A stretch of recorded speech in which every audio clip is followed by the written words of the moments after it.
Bonjour, bonsoir et bienvenue pour cette nouvelle vidéo. Aujourd'hui, on se retrouve pour une vidéo un peu spéciale. Et oui, puisque on fête à la fois les 2 ans et la 100e vidéo qui devrait arriver dans le courant de ce nouveau format. Ce nouveau format qui s'appelle évidemment Biffe-moi, en référence au très célèbre festival fantastique international de Bruxelles, où une pléthore de films fantastiques, souvent horrifiques, est présentée dans un festival bruxellois. C'est évident ce que je dis, mais c'est généralement en avril que ça se passe.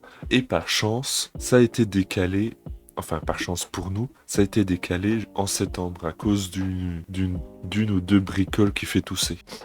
Pourquoi par chance? Parce que grâce à cette modification d'horaire, je vais pouvoir suivre le bif et faire une vidéo par jour, si tout va bien, où je vous parlerai de mes aventures au bif, où chaque jour, je vais vous parler de ce que j'ai vu le jour précédent. Alors ça demande beaucoup de logistique et beaucoup d'improvisation dans la réalisation de ces films, et ça va être hallucinant. Mais lorsque vous verrez cette première vidéo, je serai actuellement dans une salle de cinéma, et ce ne serait pas la première journée du bif, ce sera la 4e journée. Donc, mine de rien, j'ai raté 3 jours, je m'en veux un petit peu. Surtout qu'il y avait des films charmés, mais je vous en reparlerai un peu plus tard.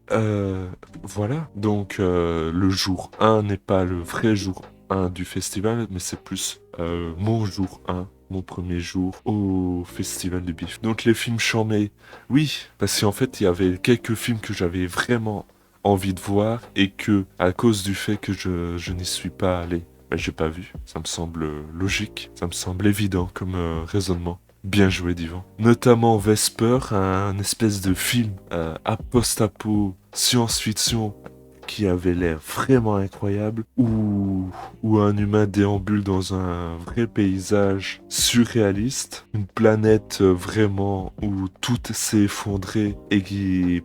Je ne vais pas vous en dire plus, je ne sais même pas plus. Tout ce que je sais, c'est que j'ai vraiment hâte que ça sorte en salle. Sinon, il y a aussi l'avant-première du Visiteur du Futur.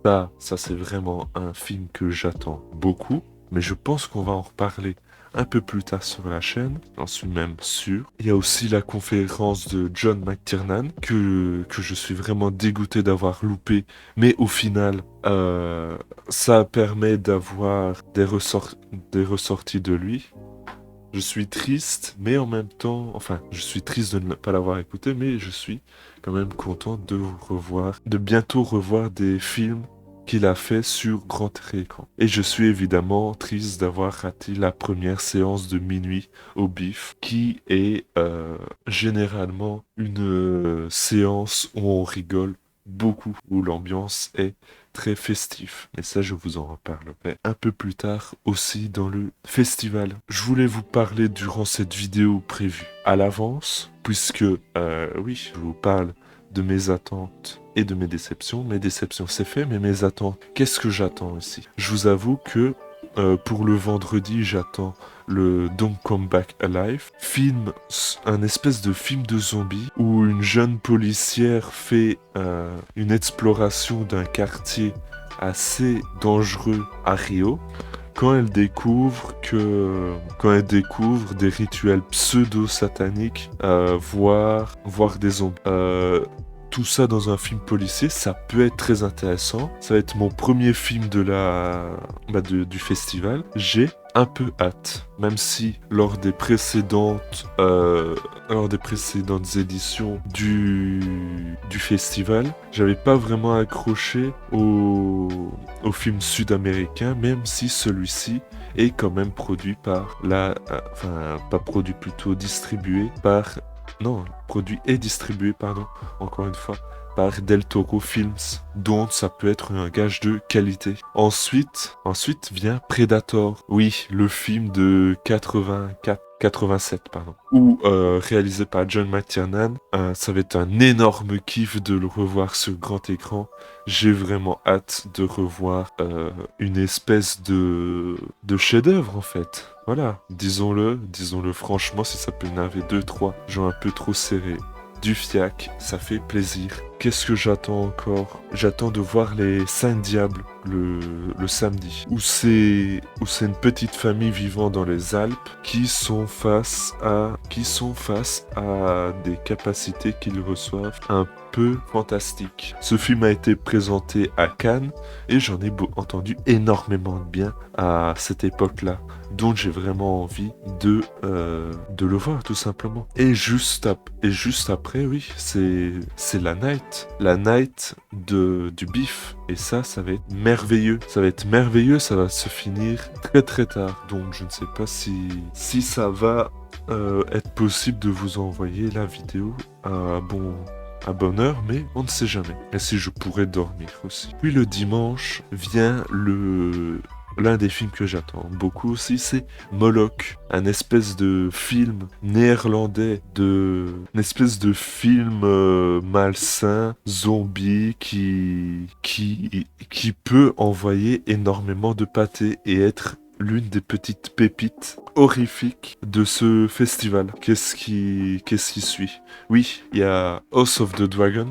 Alors oui, je sais, c'est pas un film horrifique, mais je me dis que ça peut toujours être sympa de regarder une série, surtout diffusée sur des plateformes de SVOD.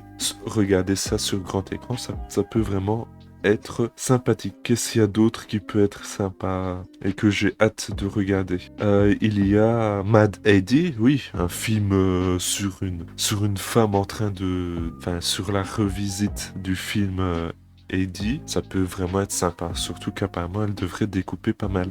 Il y a Alien on Stage, un espèce de documentaire sur une comédie musicale adaptant le film Alien. Ça peut être assez déjanté. Et j'ai aussi hâte de regarder Employee of the Month, un film belge à noter sur un espèce de massacre en entreprise. Je ne sais pas vraiment comment formuler ça, mais ça a l'air franchement phénoménal. Le même jour, juste après, il y a Fritz Out, un film sur les frites, que j'ai entendu énormément de bien dessus. Et je suis aussi hypé pour Scare Package 2, Rat's Revenge. Ça a l'air aussi d'être une belle pépite déjantée du cinéma d'horreur. Et pour finir, j'ai vraiment hâte de regarder la clôture, même si le film Fall ne m'attire vraiment pas tant que ça. Mais juste pour l'ambiance de la clôture du festival, ça va être un truc de fou. Donc j'espère que cette première vidéo vous a plu. Nous, on se retrouve dès demain si tout va bien. Sinon, dans pas très très longtemps. C'était Divan. J'espère que ce nouveau concept vous a plu. N'hésitez pas à laisser un pouce bleu, un commentaire et de vous abonner. On se retrouve très très bientôt. N'oubliez pas, prenez soin de vous. Salut.